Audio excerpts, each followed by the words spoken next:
श्री धर्मराज जी की कथा। श्री गुरुपद वंदन करूं मैं श्री हरि चरण चित्तधार। धर्मराज की शुभ कथा का करूं आज विस्तार। प्राणिन को फल देता है जो पाप पुण्य अनुसार। उनकी कथा अनूप यह शुभ मंगल हो परिवार। एक समय निमिषारण्य तीर्थ में शौनकादिक 88,000 ऋषिगण इकट्ठे हुए और सबकी भलाई के लिए विचार कर रहे थे कि श्री सूत जी महाराज वहां पधारे। सूत जी महाराज को आते देखकर सारे ऋषिगण आदर से खड़े हुए और उन्हें बड़े सत्कार के साथ लाकर सबसे दिव्य ऊंचे आसन पर बिठाया। इसके पश्चात उनसे कई प्रकार के जन कल्याण की बात पूछने लगे। शौनक ऋषि बोले कि हे सूत जी महाराज, कृपा करके आप आज हमें धर्मराज की कथा तथा साथ ही उसकी विधि विधान और महात्मा भी कहिए और बताइए कि इस कथा को कहने सुनने से क्या लाभ मिलता है। यह सुनकर सूत जी बोले कि हे ऋषियों, आपने जो जन कल्याण की भावना से यह बात मुझसे पूछी है, यह कलयुग में बहुत ही फलदायी है। इसको संक्षेप में मैं आप लोगों से कहता हूँ। हे ऋषियों, सतयुग के बीत जाने पर तथा त्रेतायुग के प्रारंभ में महोदयपुर नाम का विशाल नगर था, जहाँ बब्रुवाहन नाम का राजा राज्य करता था। वह बड़ा ही दयालु, प्रजापालक, परोपकारी और गो ब्राह्मण की सेवा करने वाला था। एक बार वह वन से आखेट करने गया तो उसने वहां एक ऐसा हिरण देखा जैसा पहले कभी भी देखने में न आया। राजा ने ऐसे सुंदर मनोहारी मृग को मारना उचित नहीं समझा और बिना शिकार किए कुछ सोचते हुए वापस घर लौट आया।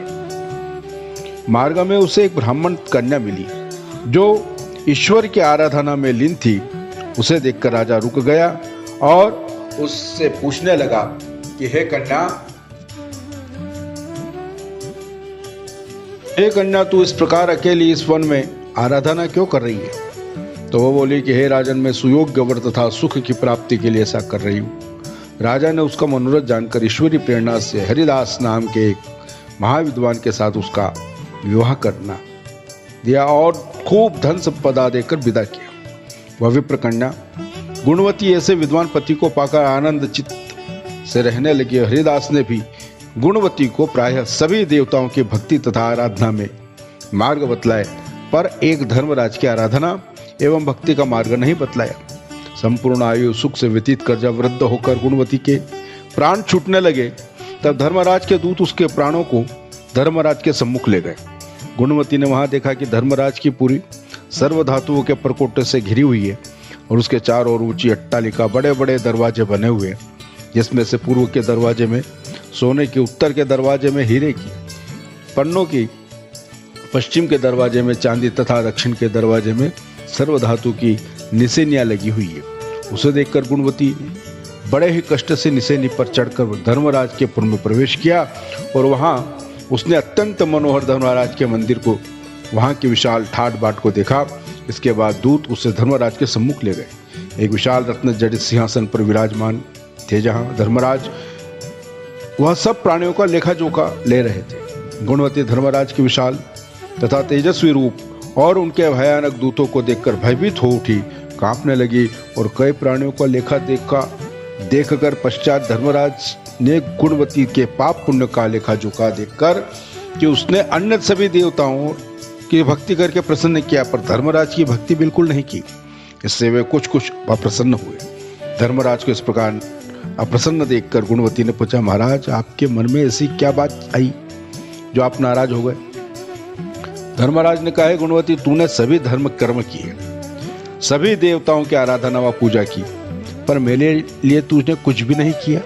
बस यही बात मेरे मन को आ रही है। गुणवती ने कहा, तू ही बता कि यह सत्य है या नहीं। यह सुनकर गुणवती ने कहा, भगवान, मैं आपकी भक्ति आराधना का ढंग नहीं जानती थी, इसलिए नहीं कर सकी। अतः यदि आप मुझे फिर से जीवन दान दे, अपनी भक्ति का मार्ग बतलाने की कृपा करे तो मैं वो कराऊं। यह सुनकर धर्मराज बोले, गुणवती, मैं अपनी भक्ति तथा पूजा की विधि विधान तुझे बताता हूँ। हे गुणवती, सूर्य के उत्तरायण के समय यानी मकर संक्रांति के पर्व से मेरी भक्ति अर्थात कथा तथा पूजन शुरू करी जाती है और अगली मकर संक्रांति के आने पर समाप्त की जाती है। इस बीच मेरी आराधना करने वाले प्राणी को प्रातः काल उठने के बाद नियम अनुसार स्नान ध्यान के बाद प्रेम पूर्वक मेरी भजन पूजन तथा यथाशक्ति नाम जप करना चाहिए और मेरी कथा कहकर सुनकर भोजन ग्रहण करना चाहिए। इस प्रकार बिना नागा किए 1 वर्ष तक मेरी कथा को कहना सुनना चाहिए और जितना हो सके पुण्य परोपकार करते रहना। इस तरह 1 वर्ष व्यतीत होने पर दूसरी मकर संक्रांति को मेरी स्वर्ण की या चांदी की मूर्ति बनवाकर सुंदर आसन पर स्थापित करके पंचामृत आदि से स्नान कराकर रोली मोली पान पुष्प सुपारी केसर कर्पूर चंदन आदि से पूजन करे और सफेद तिल के लड्डू बनाकर उनका भोग लगाना चाहिए और मेरी कथा कहकर सुनकर यथाशक्ति ब्राह्मण को भोजन कराकर दक्षिणा देना चाहिए। मेरे सदगुरु चित्रगुप्त जी भी पूजा करनी चाहिए उनकी और उन्हें भी काले तिल के लड्डू का भोग लगाना चाहिए। दान में स्वर्ण चांदी की मूर्ति मेरे द्वार पर सुविधा पूर्वक चढ़ने के निमित्त चांदी या सोने की निशानी मोती या मोती के अभाव में भरी हुई चांदी या बांस की छाबड़ी बांस की छड़ी छतरी डोरी खड़ाऊ 5 पात्र पुरुष स्त्रियों के अलग अलग वस्त्र चूड़ा काजल टीका दर्पण इनके अतिरिक्त जो कुछ बन सके पंचपात्र आसन गौमुखी माला थाली कटोरी आदि चीजें सुपात्र गरीब ब्राह्मण को भोजन कराकर देनी चाहिए। इसके सिवाय बन सके तो धर्मराज के निमित्त अश्व तथा कपिला गौ और चित्रगुप्त के निमित्त काली गाय का दान करे। धर्मराज के निमित्त आसन सिंहासन आभूषण आदि भी दान करे। यदि संभव हो सके तो गौदान करने वाली गायों के सोने के सिंह चांदी के खुर और तांबे की पीठ बनवाकर दान दे। हे गुणवती, यह विधान जो मैंने बताया है उसकी शक्ति के अनुसार अधिक दे सकने की हो तो अधिक देवे और जिनकी शक्ति कम होवे यथाशक्ति दे। इस तरह कथा का विधान बतलाकर धर्मराज ने अपने दूतों से कहा, दूतों इस गुणवती के प्राणों को वापस मृत्यु लोक में ले जाओ। उधर मृत्यु लोक में गुणवती की मृत्यु के पश्चात उनके संबंधी जन अर्थी सजा करके उसे शमशान ले जाने की तैयारी कर रहे थे कि वह पुनः जीवित हो उठी। उसके इस तरह जीवित हो जाने से सभी को बड़ा आश्चर्य हुआ। वे उससे इसका कारण पूछने लगे। गुणवती ने सबको सारी कथा कैसे सुनाई। धर्मराज के व्रत की कथा विधि विधान का वर्णन किया। इसके बाद गुणवती ने विधि पूर्वक 1 वर्ष तक धर्मराज की कथा कहकर अंत में धर्मराज का उत्साह पूर्वक पूजन करा, दान पुण्य किया, जिससे धर्मराज अति प्रसन्न हुए और गुणवती से आनंद स्वर्ग को प्राप्त हुई। इतना कहकर सूत जी बोले, हे ऋषियों, जिस घर में स्त्रियां इस व्रत को करती है और इस कथा को सुनती है कहती है उन घर में सभी प्राणी धर्मराज के दरबार में निर्भयता के साथ वास करते हैं जाते हैं और उन्हें धर्मराज के दूत रास्ते में कुछ भी कष्ट नहीं देते।